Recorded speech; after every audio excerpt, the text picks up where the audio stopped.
नरेंद्र मोदी के 10 सालों में एक बात तो सब मानते हैं कि देश की सेना को इतना ताकतवर बनाया गया है, इतने हथियार भर भर के सेना को लैस कर दिया गया है कि चीन पूरी ताकत लगाकर भी भारत को डिगा नहीं पा रहा। पाकिस्तान की तो हालत ऐसी कर दी गई है कि उसके घर में उसको घुसकर ठोक देते हैं। लेकिन नरेंद्र मोदी जानते हैं कि सेना के लिए समय के साथ नए नए हथियार, नई नई तकनीक आना यह बड़ा जरूरी है। यह नहीं कि एक बार दे दिया हथियार हो गया काम खत्म। सेना को ताकतवर बनाने का काम लगातार 10 साल से चल रहा है और आज की डेट में भारत की सेना दुनिया की चौथी सबसे मजबूत सेना है। वो दिन भी दूर नहीं जब भारत की सेना दुनिया की सबसे ताकतवर सेना होगी, क्योंकि लगातार नई नई तकनीक और नए नए हथियार सेना को मिल रहे हैं और ये सब भी भारत में ही बन रहे हैं।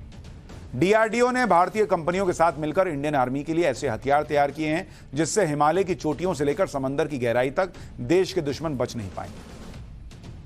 इंडियन आर्मी को जल्दी ही स्वदेश में बना बख्तरबंद कॉम्बैट वैप सीआरबीएन मिलने वाला है। इसके अलावा टैंक का काल कहा जाने वाला नाग MK2 सिस्टम इंडियन आर्मी में शामिल होगा। वहीं डीआरडीओ की बनाई असमी पिस्टल का ट्रायल भी अंतिम फेज में चल रहा है। जमीन हो या पानी, हर जगह पर नरेंद्र मोदी के नए भारत के ये हथियार दुश्मन को तबाह करेंगे। इसमें सबसे खास है वो बख्तरबंद गाड़ी जो इंडियन आर्मी को जल्दी ही मिलने वाली है, जिसे जमीन पर पछाड़ना नामुमकिन है और इसकी मदद से पानी के अंदर भी दुश्मन पर अटैक किया जा सकता है। भारतीय सेना के लिए डीआरडीओ और महिंद्रा डिफेंस ने मिलकर नया स्वदेशी बख्तरबंद कॉम्बैट व्हीकल तैयार किया है। यह एक व्हील आर्म्ड प्लेटफॉर्म है जिसे WHAP यानी वैप कहते हैं। यह व्हीकल केमिकल, बायोलॉजिकल और रेडियोलॉजिकल और न्यूक्लियर वेरिएंट में है। इसका डिजाइन कॉम्पैक्ट और लुक इंटरनेशनल है। इसमें ऑपरेशन के दौरान कुल 11 सैनिक सवार हो सकते हैं। यह बेहद ऊंचाई वाले इलाकों में ऑपरेशन कर सकता है। इसकी सबसे बड़ी खासियत यह है कि व्हीकल एम्फीबियस ऑपरेशन में कारगर है, यानी इसे जमीन और पानी में दुश्मन पर अटैक करने के लिए इस्तेमाल किया जा सकता है। यानी जमीन पर तो काम आ ही रहा, देखिए ना, पानी में घुस गया भाई। जिस गाड़ी के अंदर 11 सैनिक सवार हो सकते हैं, भारी हथियार ले जाए जा सकते हैं, वो बख्तरबंद गाड़ी कितनी आसानी से किसी नाव की तरह, बोट की तरह पानी में चल रही है।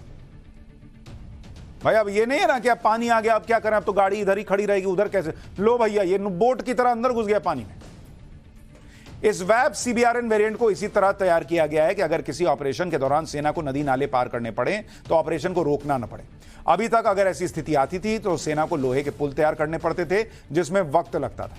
महिंद्रा की बख्तरबंद गाड़ी के ये वीडियो महिंद्रा कंपनी के मालिक आनंद महिंद्रा ने शेयर किए।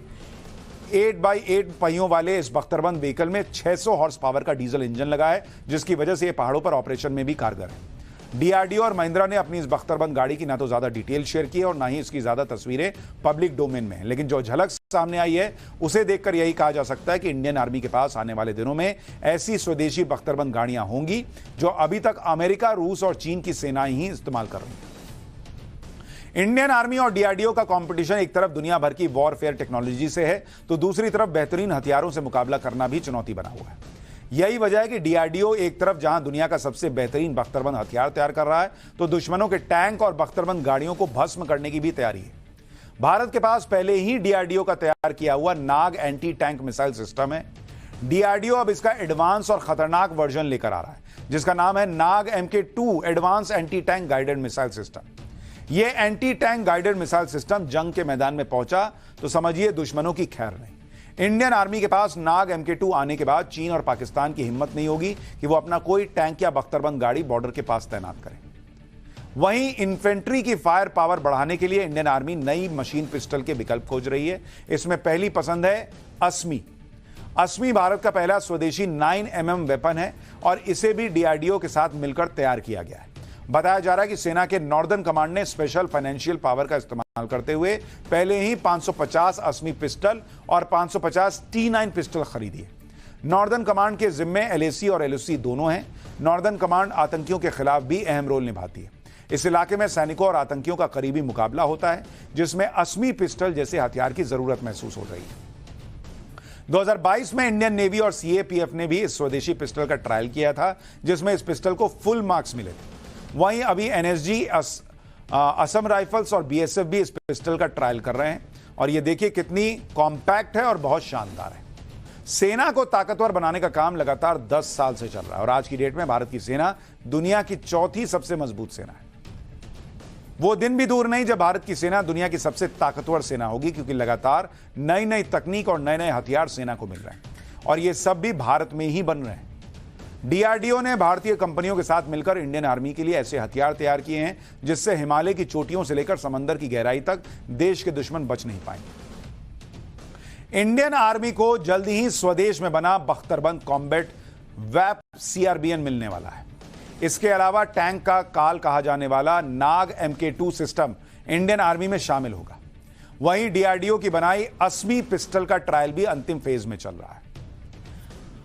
जमीन हो या पानी, हर जगह पर नरेंद्र मोदी के नए भारत के ये हथियार दुश्मन को तबाह करेंगे। इसमें सबसे खास है वो बख्तरबंद गाड़ी जो इंडियन आर्मी को जल्दी ही मिलने वाली है, जिसे जमीन पर पछाड़ना नामुमकिन है और इसकी मदद से पानी के अंदर भी दुश्मन पर अटैक किया जा सकता है।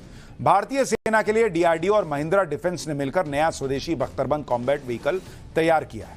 यह एक व्हील आर्म्ड प्लेटफॉर्म है जिसे WHAP यानी वैप कहते हैं। यह व्हीकल केमिकल, बायोलॉजिकल और रेडियोलॉजिकल और न्यूक्लियर वेरिएंट में है। इसका डिजाइन कॉम्पैक्ट और लुक इंटरनेशनल है। इसमें ऑपरेशन के दौरान कुल 11 सैनिक सवार हो सकते हैं। यह बेहद ऊंचाई वाले इलाकों में ऑपरेशन कर सकता है। इसकी सबसे बड़ी खासियत यह है कि व्हीकल एम्फीबियस ऑपरेशन में कारगर है, यानी इसे जमीन और पानी में दुश्मन पर अटैक करने के लिए इस्तेमाल किया जा सकता है। यानी जमीन पर तो काम आ ही रहा, देखिए ना, पानी में घुस गया भाई। जिस गाड़ी के अंदर 11 सैनिक सवार हो सकते हैं, भारी हथियार ले जाए जा सकते हैं, वो बख्तरबंद गाड़ी कितनी आसानी से किसी नाव की तरह, बोट की तरह पानी में चल रही है। भाई अब ये नहीं है ना कि अब पानी आ गया, अब क्या करें, अब तो गाड़ी इधर ही खड़ी रहेगी, उधर कैसे? लो भैया, ये बोट की तरह अंदर घुस गया पानी में। इस वैप CBRN वेरिएंट को इसी तरह तैयार किया गया है कि अगर किसी ऑपरेशन के दौरान सेना को नदी नाले पार करने पड़े तो ऑपरेशन को रोकना न पड़े। अभी तक अगर ऐसी स्थिति आती थी तो सेना को लोहे के पुल तैयार करने पड़ते थे जिसमें वक्त लगता था। महिंद्रा की बख्तरबंद गाड़ी के ये वीडियो महिंद्रा कंपनी के मालिक आनंद महिंद्रा ने शेयर किए। 8x8 पहियों वाले इस बख्तरबंद व्हीकल में 600 हॉर्स पावर का डीजल इंजन लगा है, जिसकी वजह से ये पहाड़ों पर ऑपरेशन में भी कारगर है। डीआरडीओ और महिंद्रा ने अपनी इस बख्तरबंद गाड़ी की ना तो ज्यादा डिटेल शेयर की है और ना ही इसकी ज्यादा तस्वीरें पब्लिक डोमेन में हैं, लेकिन जो झलक सामने आई है उसे देखकर यही कहा जा सकता है कि इंडियन आर्मी के पास आने वाले दिनों में ऐसी स्वदेशी बख्तरबंद गाड़ियां होंगी जो अभी तक अमेरिका, रूस और चीन की सेनाएं ही इस्तेमाल कर रही हैं। इंडियन आर्मी और डीआरडीओ का कंपटीशन एक तरफ दुनिया भर की वॉरफेयर टेक्नोलॉजी से है तो दूसरी तरफ बेहतरीन हथियारों से मुकाबला करना भी चुनौती बना हुआ है।